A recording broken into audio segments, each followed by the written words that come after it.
إنها أمريكية أعرفت طريقها إلى الجنة.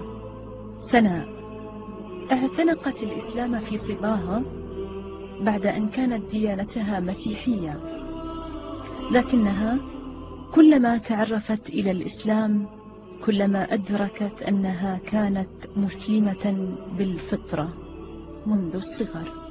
Assalamu alaikum. My name is Sana'a. I was born a Christian to a very devout Christian family. I was the only daughter, and subhanAllah, I look back in retrospect to my life, and I see even when I was a young child, I was still Muslim. I remember one story of me and my brother. I guess I must have been about 5 years old or 6 years old. And he was outside and he took a knife and he started cutting the tree. And I became just hysterical. I was like, that's God's tree and God's going to be angry with you. And later in life when I did become Muslim, I remember someone telling me about Laylatul Qadr. And if we could see the spirit of the trees, everything would be in sujood during this night. And it just confirmed to me that when I was a small child, how I was Muslim at that time. علمت ضيفتنا دائما بوجود إله، وتضرعت له أن يرشدها للطريق الحق، وأيقنت بثقة أنه لن يخذلها. We've always been devout Christians in the family, practicing Christianity. Every time the church was open, we were at the church. Our mother raised us in the church. And being Southern Baptist people raise their children knowing the Bible, knowing about the religion, and practicing the religion. And that's how we were raised. Whenever I look back, we had, never missed church service unless there was just deathly illness in the family. And knowing that, that was our place in life and the rules in following our life. Whenever I was younger, I don't know that I always knew there was a God, and I always knew that one day we would be back in front of God. However that was, I don't really know that I questioned it. I always realized that there was a God. And we've had, I think that for me, my first steps, the first time I ever saw a Muslim, well, I'd seen Muslims before, but I never thought about them. I had finished my bachelor's degree and had transferred to a different university to do my master's. And my first day of school, I heard something outside the window. And whenever I got up and walked to the window to see what was happening, there was a man outside, and he started making the adhan for prayer. And I sat and I watched him. It was in January.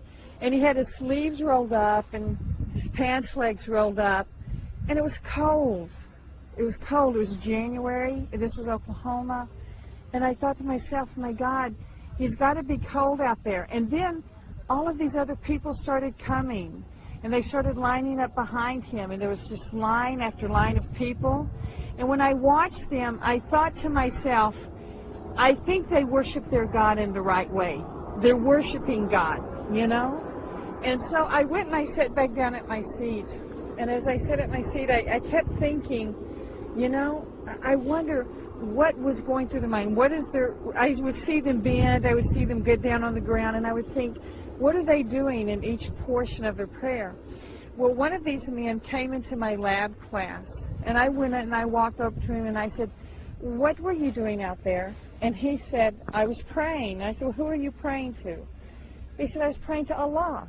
I said, who's Allah? He said, Allah, the creator of the heavens and the earth, God, And I was like, okay. I think I was satisfied because I didn't want him to think I wanted to be a Muslim, because I didn't want to be a Muslim. When you think of where I came from and the Southern Baptist roots and the prejudice of the South and I just knew it was something different. But anyway, I thanked him for his information. I just went and sat down. As soon as I finished class, I went to the library, and I took a book on Islam. Well, I went home that evening, and I read all evening about Islam, and I came back the next day, and the book was sitting on my desk in the lab class, and he walked by and he said, "What are you reading that book for?" And I said, "Why?" He said, "If you're going to read a book on Islam, read a good book, one that's written by a Muslim, not written by John Smith, or read one by Muhammad Abdullah, or something that you know that would be an accurate information and without bias." And I said, "Yeah, okay." Anyway, the next day, he brought some books to my cubicle, and I read them. And I still didn't want to be Muslim. You know, I was still adamant, but I was still so curious about what Islam was. I had that hunger for it. So I kept reading, and I kept reading. And I found a woman who worked there at the university who was a closet Muslim. She had accepted Islam, but because her husband was Christian, he would not allow her to practice Islam. He would beat her, actually, if he caught her praying. But when she found out I was learning about Islam, she started bringing me books, accurate books on Islam. And so me and her became good friends. Her name was Carol. And we became good friends. And I found out she lived just around the street from me. So we started walking every day after school, and we would talk about Islam. And the more I read about Islam, the more I realized I was already Muslim. I still did not want to become Muslim because I still had the Christian concept of belief is enough. If I just believe something, it's going to be enough for me. I don't have to practice it. I don't have to do whatever. But, of course, the more you learn about Islam, the more you realize that you are responsible for your actions. And actually, one of my friends was Catholic, and she's one of my roommates. And so she was going to fast Lent, which is a 40-day period of fasting for Roman Catholics. But their fasting is completely different. They don't give up food or they don't give up drink. They give up like one thing that they really love. Like to some people it's smoking. They don't smoke for a month. To some people it's a piece of chocolate. So, you know.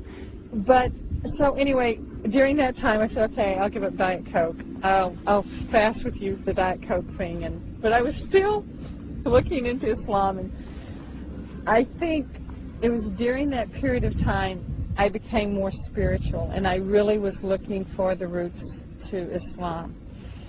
And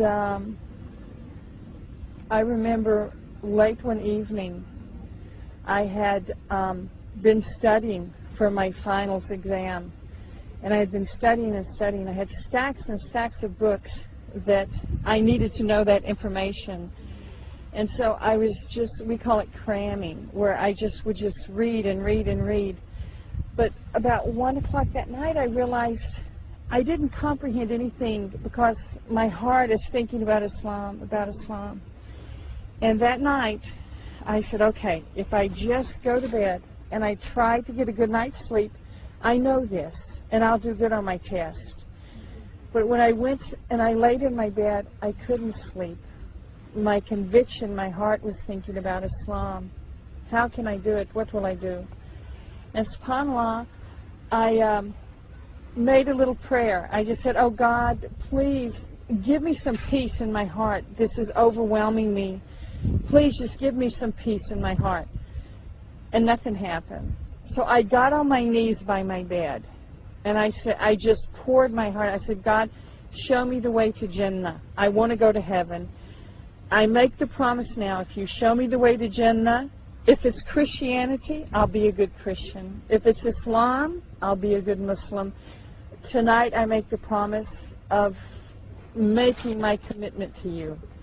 And subhanAllah, I got into bed and I fell fast asleep.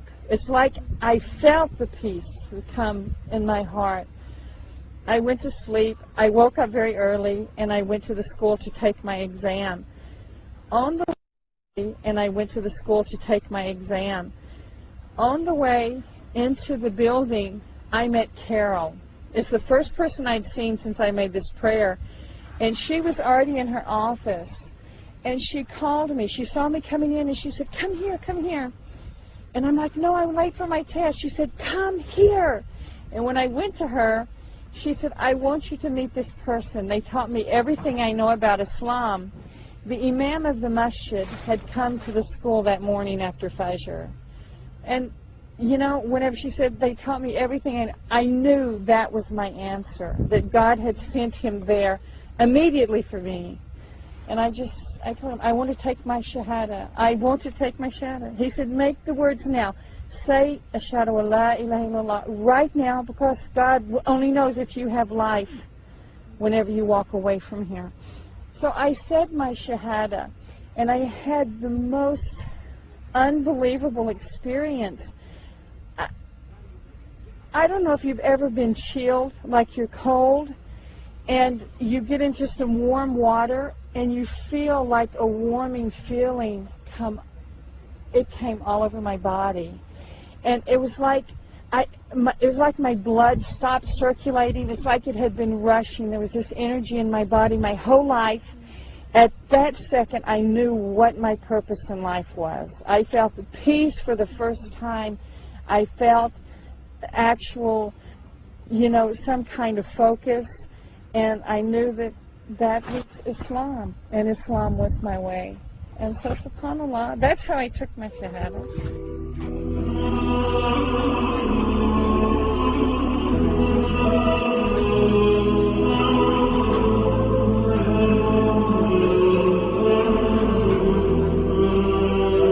قررت سناء أن تفتح قلبها للإيمان فأسلمت، ومن ثم استسلمت لأوامر الله تعالى.